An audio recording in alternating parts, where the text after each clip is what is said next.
Thank you very much, President Macron, and for hosting us and for everything else that my colleagues have already mentioned. So thank you. I also want to thank all of us, heads of state and government that are present here, and our partners, our own institutions, multilateral institutions, and obviously I do appreciate that we have other stakeholders that are here, so thank you very much. Let me be abusive a little bit, President Macron, and start by doing what is necessary on behalf of our people of Zambia, to thank greatly the achievement that was scored yesterday. One of the deliverables for this summit, and President Macron is aware, I came down here and requested that, obviously also the President of China, that we should ensure that by the time this summit takes place, we'll have delivered the Zambia debt restructuring project. And as at yesterday, this is one of the deliverables at this summit. Thank you to China. Thank you to France for chairing the G20 framework. Thank you to South Africa for being the deputy chair for this process, and also to all of the countries that in one way or another supported this process to reach the conclusion it did yesterday, and the benefit it will deliver to other debtor countries, because Zambia was more or less used like a guinea pig, and we are now in this situation, and we hope that the lessons of that process can be learned and learned correctly and be applied to the other processes that will commence starting, I believe, following this summit. I must give special thank you to the US government for their support, European Union for their support. Indeed, most of us as debtor countries also were speaking to each other, learning from each other. Thank you very much. Let me move quickly to the issue of, I can't forget creditors. Creditors. Thank you so much to the creditors, all of you, diversified as you are. Obviously, some are large, some are smaller, but without your cooperation, this was not going to be possible. But I must also say thank you to the people of Zambia for their patience. We took this project as one of our responsibilities before we formed government as an opposition party, that debt restructuring was a critical deliverable for us. And the people of Zambia were very patient, extremely patient, pain on the other side because the structural adjustment, the structural processes. And if there's one lesson that I want to share with other countries, that leadership is crucial at the country level, to be clear of what you want and say so to your people. The people may not support everything that's necessary. Institutional reform, consumption expenditure controls, I dare say, habits of corruption are enjoyed by many in our countries. And when you put reforms, you confront them as well. But it's important to be intentional as leaders and then deliver that to our communities. They will go through the pain, but they will support you, as Zambians have done that. Thank you very much to the people of Zambia. Let me put context to this. Poverty, climate change. We have already argued that these are intertwined. There's no question about it. Let me draw the first aspect of the connection.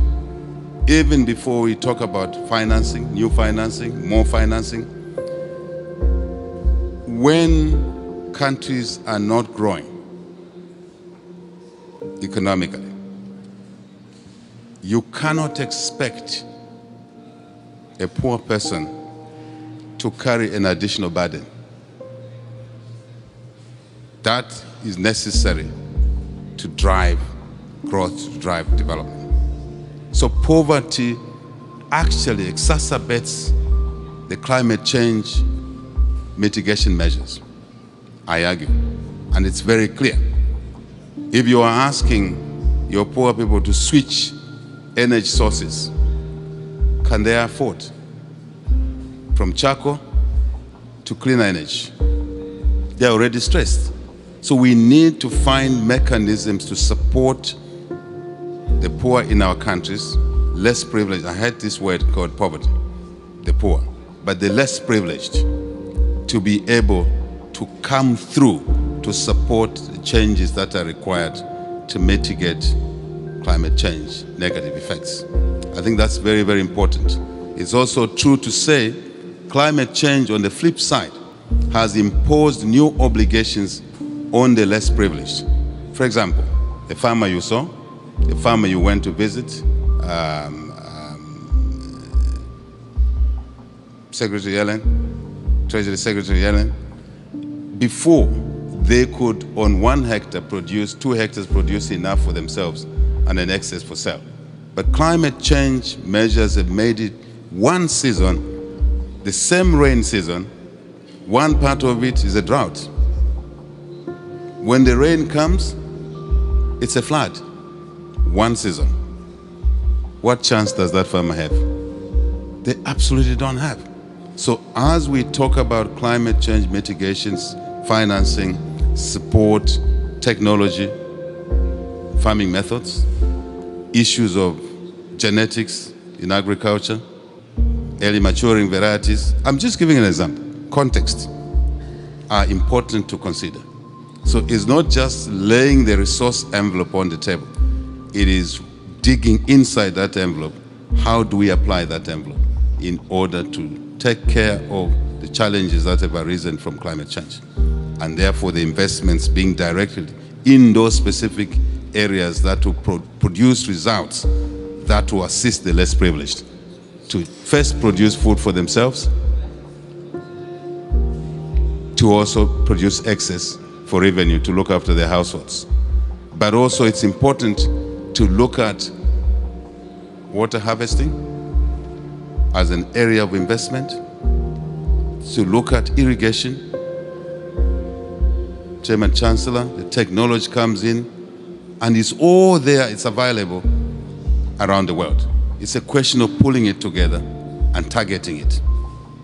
Let me also indicate here one of the lessons of our debt restructuring that is applicable to poverty reduction, to climate change, is the issue around speed at which we do things. G20 framework, when we took office 21 months ago, this discussion was already in train. Now we've been in office 21 months. Yes, we're very pleased that it happened yesterday. But for the countries that are coming after us, there's need to expedite the processes. Just that, whether it's, if you like, energy transition, as Senegal is involved in that, we must just be conscious of time. Every day we don't deliver these things that are within our control, we are basically increasing the cost and the damage gets compounded. I think it's very important. The next lesson I want to suggest here, relevant to the subject on the table, is that German Chancellor's point yesterday at dinner, repeated today, is so important for us as a global community to mobilize resources, yes, but these resources must be invested to help grow the economies of the less developed countries. Very important, because by doing that, we are creating capacity in those economies to mitigate against climate change and obviously poverty reduction. So value addition, not just with the electric vehicle industry that is coming through, huge industry. It is important, President Macron, that we look at deliberately investing in extraction, critical minerals, for example, in value adding these minerals in country. Obviously, that will help the growth side of the GDP, create jobs, business opportunities for the transactional chain in there, if I may call it that. So I think this must be deliberate as well. Rather than generic discussions, we must dive deep into the envelope and begin to say, these are requirements, these are needs, these are minimums. And it will mutually benefit, as somebody said yesterday, not to polarize the conversation, the North and the South. It would definitely, if it's structured properly, benefit the North, the South. And that's not the debate we must be engaging in, but mutuality for greater good, for a safe world, for a world that we can pass on to the next generation in a responsible manner. Lastly, I simply want to indicate that I like the spirit of partnership that I hear. I like what I hear from leaders, all of you who have spoken. I think that's the way it should be. But the thing is now to pull all this in one basket, draw an action plan, which is time-bound, and we get a job done. If the political leadership is there, business leadership is there, decisions are clear, we now need to get our technical people not to sit on the work that needs to be done. So supervision, monitoring is important. Lastly, and this is the last one really, I want to thank what I hear from the Chinese Premier, what I hear from Secretary Yellen, and indeed all the leaders that have spoken on the issue of conflict. We cannot achieve what we want to achieve if we allow our global community to focus time, resources, everything, technology, on conflict. I think there's a duty for us all to keep our individual countries peaceful, out of conflict, and not export instability to other countries, neighboring or far away. As we now know, instability anywhere is instability everywhere. I think it's very important that we work on that issue and focus the resources, focus the time, and all the other capital provisions on the development agenda to mitigate climate change, to reduce poverty. And I must also indicate here, the cost of capital must sit in this basket, that it must be lowered.